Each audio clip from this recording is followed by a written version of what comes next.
नमस्कार बच्चों, मैं गवर्नमेंट भोज गर्ल्स हायर सेकेंडरी स्कूल धार आप ही के स्कूल से श्रीमती भावना कौशल।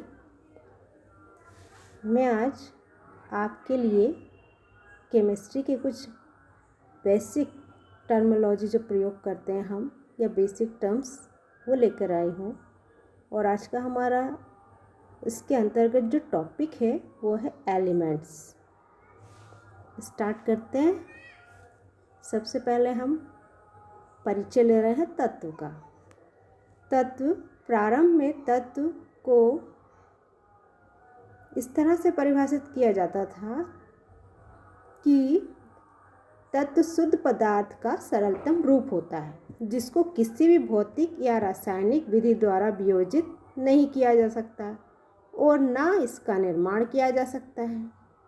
तत्व की यह परिभाषा अब इस तरह से सत्य हम नहीं मानते, क्योंकि हम जानते हैं कि तत्व परमाणुओं से बना होता है, जो कि जिसके अंतर्गत उसमें इलेक्ट्रॉन, प्रोटॉन और न्यूट्रॉन होते हैं। तत्व की आधुनिक परिभाषा भी यही कहती है कि तत्व शुद्धतम पदार्थ होता है जिसका निर्माण एक ही प्रकार के परमाणु से होता है। अब तक 109 तत्व ज्ञात हैं, जिनमें से 92 तत्व प्रकृति में पाए जाते हैं तथा शेष का संश्लेषण प्रयोगशाला में किया गया है। तो हम आज इसके बारे में विस्तृत से थोड़ा अध्ययन करेंगे। तत्व को हमने जैसा कि देखा है मुख्य 3 रूप में इसको हमने पहले डिवाइड किया है। तत्व को सामान्य उदाहरण के तौर पर धातु, अधातु और उपधातु। तो धातु को परिभाषा देखें हम सबसे पहले। ये तत्व ठोस, मरकरी तथा गैलियम द्रव, चमकीले तथा ऊष्मा तथा विद्युत के सुचालक होते हैं। कुछ सामान्य उदाहरण निम्नलिखित हैं। धातु में आपने घरों में देखा होगा एल्युमिनियम, संकेत है Al। आयरन, लोहा आपने देखा होगा, संकेत है इसका Fe। कापर, जिसे हम देखते हैं घरों में तांबा, कापर का संकेत है Cu। उसके बाद है चांदी, नाम इसका सिल्वर, संकेत Ag। सोना, इसको इंग्लिश में अर्जेंटम बोलेंगे, इसका संकेत Au। टिन, संकेत इसका Sn।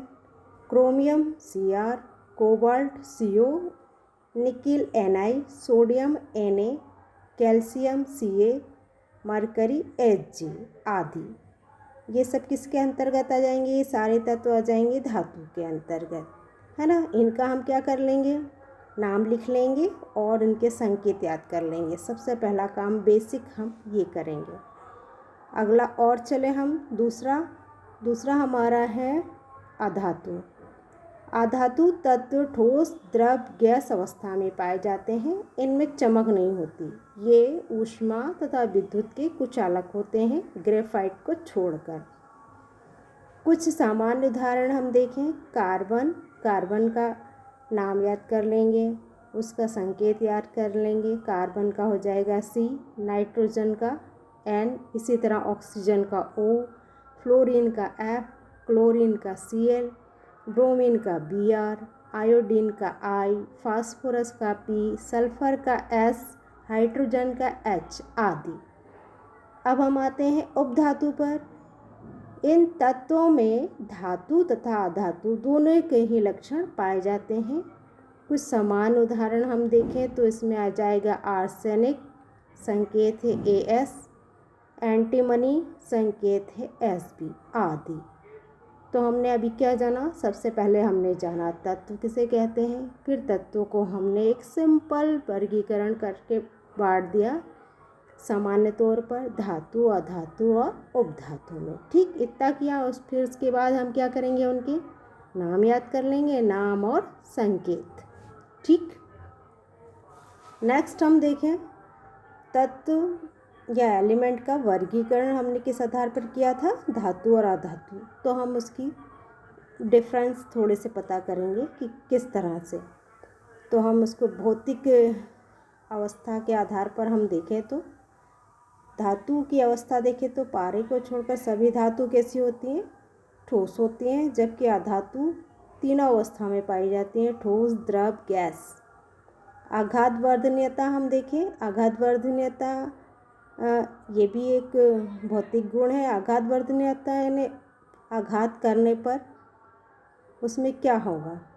तो धातुएं आघात वर्धनीय होती हैं, मतलब उनकी चादरें बनाई जा सकती हैं, एवं तन्य होती हैं, अर्थात उनके तार बनाए जा सकते हैं। अधातु भंगुर होती हैं। तीसरा हम तन्यता में देखें तो धातुएं अधिकांशतः तन्य होती हैं, मतलब तार बनाए जा सकते हैं, और अधातु तन्य नहीं होती। रासायनिक गुणों में अंतर देखें तो धातु तत्व और अधातु तत्व में प्रकृति के आधार पर धातु की अपचायक प्रकृति होती है और अधातु कैसे होते हैं? ऑक्सीकारक होते हैं। ऑक्साइड प्रकृति देखें तो धातु के ऑक्साइड क्षारीय होते हैं और अधातु के ऑक्साइड अम्लीय एवं उदासीन होते हैं। इसी तरह अम्लों के साथ अभिक्रिया करने पर अम्ल के साथ क्रिया यदि हम धातु की कराएं तो ये हाइड्रोजन देते हैं और अधातु अम्ल से क्रिया नहीं करते हैं। फिर हम आते हैं इन तत्वों को आधुनिक जो वर्गीकरण किया गया उसके अंतर्गत, तो हम बना लेंगे पीरियोडिक टेबल। पीरियोडिक टेबल में 7 आवर्त है और 18 समूह हैं। देखें हम 1 2 3 4 5 6 7 8 9 10 11 12 13 14 15 16 17 18। ये क्या हो जाएंगे? ये हो जाएंगे समूह। इधर से देखें तो ये क्या है? 1 2 3 4 5 6 7, ये हो जाएंगे आवर्त। तो तत्वों को पीरियोडिक टेबल के अंतर्गत हम और भी बांट सकते हैं। जैसे 1 और 2 को हम ये दोनों ग्रुप को बोलेंगे एस ब्लॉक, 3 से 12 वाले को बोलेंगे डी ब्लॉक और 13 से 18 वाले को बोलेंगे पी ब्लॉक और नीचे के 2 को बोलेंगे एफ ब्लॉक। तो हमको पीरियोडिक टेबल बनाकर देखनी है और इन सभी के नाम और संकेत हमको लिखकर याद कर प्रैक्टिस करके याद करने की कोशिश करनी है। जनरली ये बेसिक तौर से हमको ये सब सीखना है केमिस्ट्री के लिए। मॉडर्न पीरियोडिक टेबल में प्रथम आवर्त में कितने तत्व रखे हैं? 2 रखे हैं। पहला है हाइड्रोजन, दूसरा है हीलियम। इसको अति लघु आवर्त कहते हैं। द्वितीय और तृतीय में 8-8 तत्व रखे हैं। द्वितीय आवर्त में पहला है लिथियम और अंतिम तत्व है नियॉन। इसी तरह तृतीय में पहला है सोडियम और अंतिम वाला है आर्गन। इन दोनों को 8-8 वालों जो तत्व रखे हैं इनको हम कहते हैं लघु आवर्त। चतुर्थ और पंचम जो आवर्त है उसमें 18-18 तत्व रखे हैं। पहला पोटेशियम है चतुर्थ आवर्त का और आखिरी है क्रिप्टॉन। इसी तरह पंचम में रूबिडियम है और अंतिम है जिनॉन।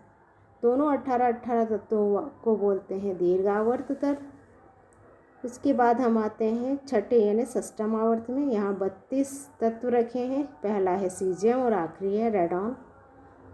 इसे हम अति दीर्घ आवर्त कहते हैं। सप्तम है जिसमें 24 तत्व रखे हैं। पहला है फ्रांसीसियम और दूसरा है यूरेनियम, ये अपूर्ण आवर्त है।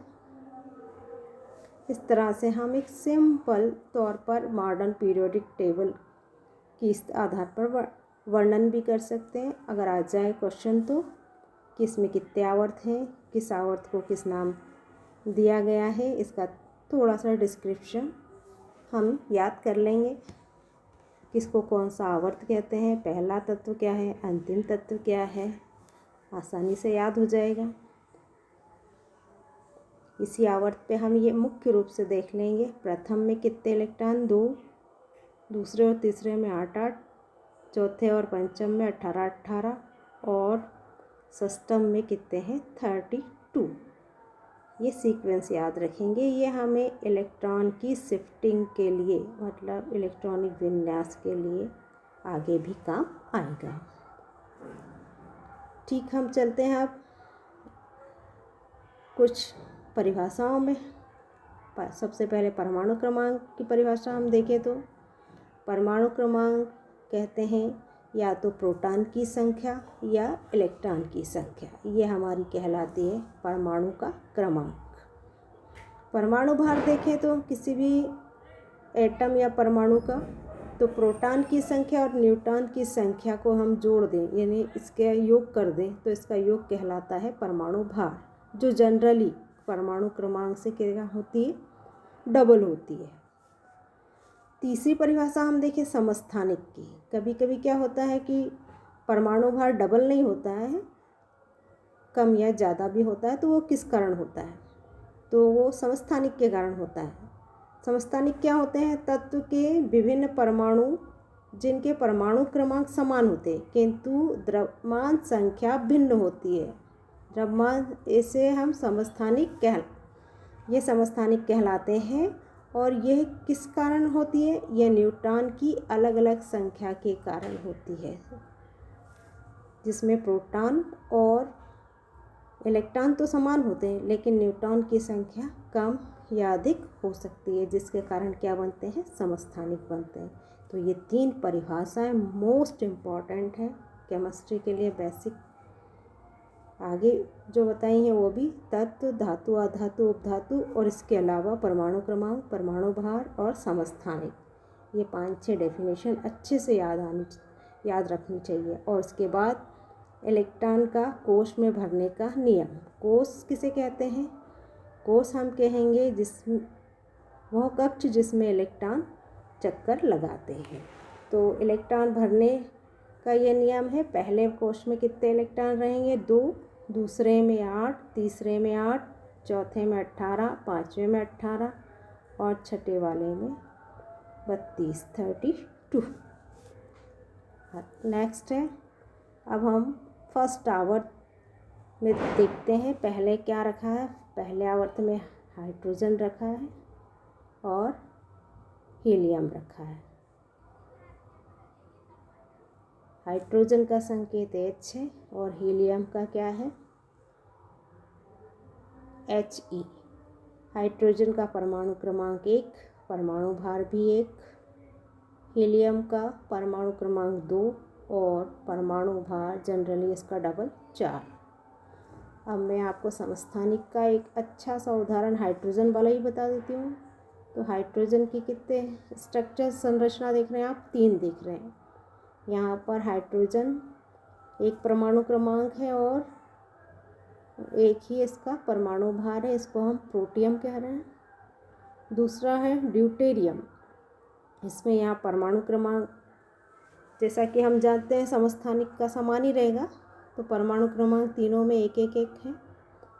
और यहाँ पर परमाणु भार ऊपर हम देख रहे हैं, यहाँ परमाणु भार हो गया 2।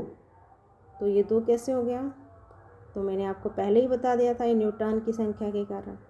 यहाँ पर एक प्रोटॉन होगा और एक न्यूट्रॉन होगा, तो यहाँ पर इन दोनों की संख्या का योग कहलाता है परमाणु भार।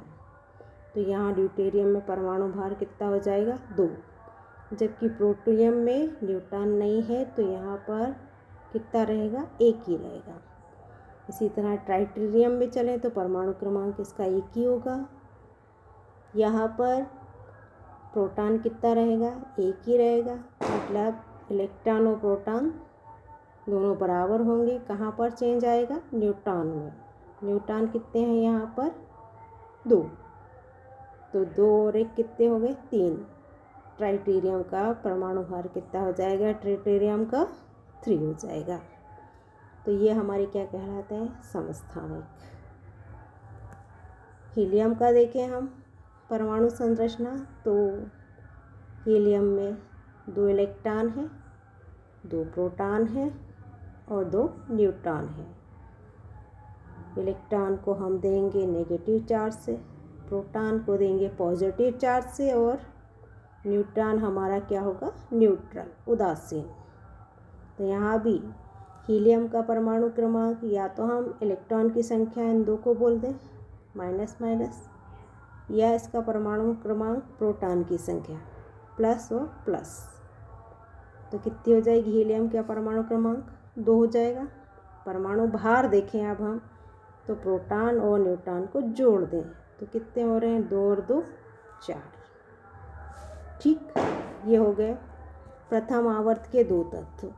इस तरह से हम करीब 10-20 तत्व अच्छे से उनके नाम, संकेत, उनका संरचना अच्छे से याद कर लें तो हमको आगे चलकर केमिस्ट्री पढ़ने में कोई दिक्कत नहीं जाएगी। इन संरचनाओं को हम बनाकर भी देख लेंगे। इसी तरह सेकेंड पीरियड में आते हैं द्वितीय आवर्त में। तो पहला है लिथियम, उसके बाद है beryllium, boron, carbon, nitrogen, oxygen, fluorine और नियॉन।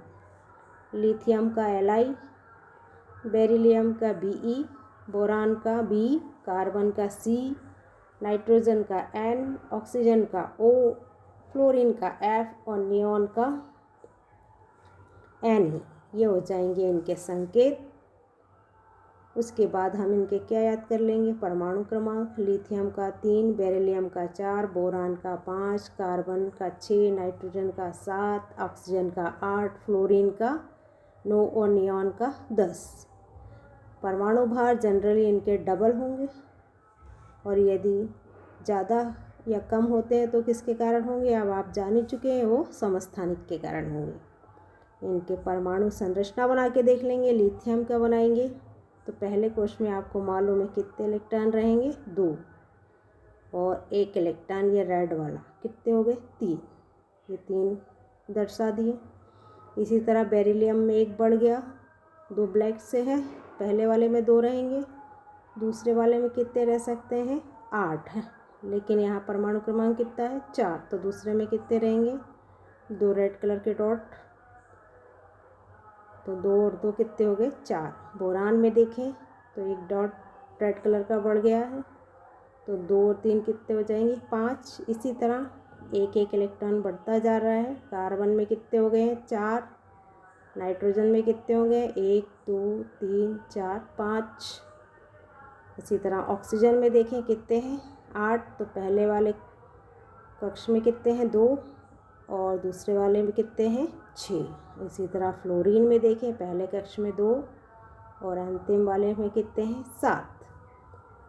अगला हम देखें नियॉन, पहले कक्ष में 2 रह सकते हैं और अंतिम में कितने रह सकते हैं, आखिरी कक्ष के नियॉन में 8। इस तरह ये नियॉन तक हम संरचना बनाकर देख लेंगे, नाम लिखकर देख लेंगे और संकेत लिखकर देखेंगे, परमाणु क्रमांक याद कर लेंगे। ये हमारे हो गए, कौन सा सेल है ये, दूसरे क्वेश्चन है, उसमें इलेक्ट्रॉन की शिफ्टिंग हुई है, मतलब ये कौन सा, द्वितीय आवर्त। अब हम चलेंगे तृतीय आवर्त में। अब यहाँ पर हम कितनी बनाएंगे, 3 बनाएंगे, 1 2 और 3। तृतीय आवर्त के तत्व देखें, sodium, magnesium, aluminium, silicon, phosphorus, sulphur, chlorine, argon.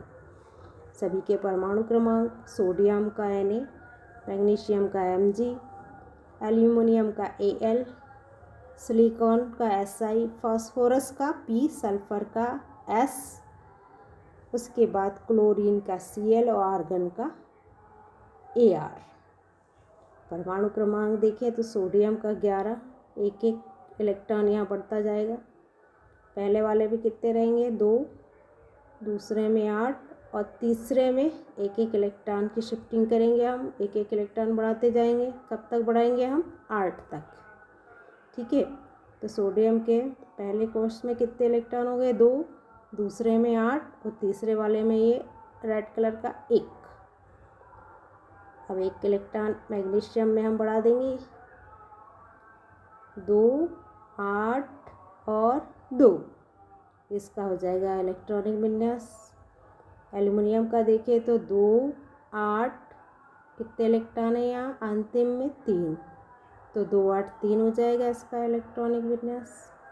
Silicon में देखें तो पहले वाले कोश में 2 इलेक्ट्रॉन, दूसरे वाले में 8 और तीसरे में कितने हैं, 1 2 3 4, ये हो जाएगा सिलिकॉन का। फास्फोरस में देखें तो 1 इलेक्ट्रॉन और बढ़ जाएगा, 2 8 5। अंतिम कोष में देखें हम 1 2 3 4 5, कहाँ चेंज आ रहा है? तीसरे कोष में। कौन से आवर्त की बात कर रहे हैं हम? तृतीय आवर्त की बात। इसी तरह सल्फर में देखें तो 2 8 6, कितने इलेक्ट्रॉन हो गए यहाँ पर? 1 2 3 4 5 6। क्लोरीन में देखें तो 2 8 7, एक इलेक्ट्रॉन बढ़ गया यहाँ पर। 1 2 3 4 5 6 और ये 7। इसी तरह आर्गन में अब हम देखेंगे तो 2 पहली सेल में, 8 दूसरी सेल में और तीसरी सेल में भी 8। मतलब अब इसका अष्टक कंप्लीट हो गया है। अब ये और किसी से क्रिया नहीं कर सकता। ठीक, नेक्स्ट चले हम। अब कौन सा आवर्त आएगा थर्ड के बाद? अब आएगा फोर्थ आवर्त। फोर्थ आवर्त में हम देखें, ये रहा हमारा पोटेशियम, कैल्शियम, स्कैंडियम, यहाँ से लेकर कहाँ तक? क्रिप्टॉन तक। इनके नाम याद कर लेंगे, इनके परमाणु क्रमांक भी याद कर लेंगे। और जैसा कि मैंने बताया है, इसकी क्या बनाकर देख लेंगे हम? परमाणु संरचना। 1 2 के उदाहरण में दिखा देती हूँ, बाकी के आप करेंगे। जैसे पोटेशियम, ये देखें हम के पहले आवर्त में कितने रहेंगे? 2, दूसरे में 8, तीसरे में भी 8। कितना परमाणु क्रमांक है इसका? 19 है ना। तो 2 8 10 और 8 18, बचा 1। तो कौन से एक इलेक्ट्रॉन आएगा? फोर्थ वाले कोष में शिफ्ट हो जाएगा। ये हो जाएगा पोटेशियम की परमाणु संरचना। इसी तरह कैल्शियम की बना लेंगे। एक एक इलेक्ट्रॉन बढ़ाते चले जाएंगे। पहले में कितने? 2, दूसरे में 8, तीसरे में 8 और चौथे में कितने हो जाएंगे? 2। इसी तरह स्कैंडियम का बनाएंगे और इसमें क्या हो जाएगा? पहले आएंगे 2 8, उसके बाद 2 और ये डी ब्लॉक शुरू हो जाएगा, तो यहाँ पर आ जाएगा 9, है ना। चौथे आवर्त में कौन सा सेल शुरू हो गया है? डी। तो यहाँ पर एक इलेक्ट्रॉन कहाँ पे जाएगा? अब डी में। इसी तरह अब हम देखेंगे लास्ट वाला हो जाएगा क्रिप्टॉन का। 2 8 18 8। आप चाहें तो इसको इस तरह से भी लिख सकते हैं, 2 8 8 18, उसमें कोई दिक्कत नहीं है। इस तरह से परमाणु संरचना बनाना सीख लेंगे, नाम सीख लेंगे, उनके संकेत सीख लेंगे। ये टाइटेनियम का है। टाइटेनियम का परमाणु क्रमांक 22 होता है। 2 8 10 2, ये डी ब्लॉक है। चाहे तो आप इसको इधर भी रख सकते हैं।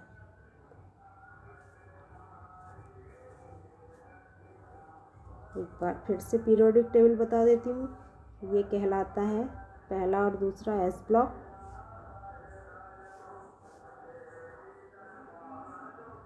ये कहलाता है पी ब्लॉक, बीच के 4 से 12 तक वाले कहलाते हैं डी ब्लॉक और 13 से 18 वाले कहलाते हैं पी ब्लॉक, और नीचे जो है वो कहलाते हैं F block. Thanks for watching. Question answer कर लीजिए, लाइक एंड शेयर कीजिए।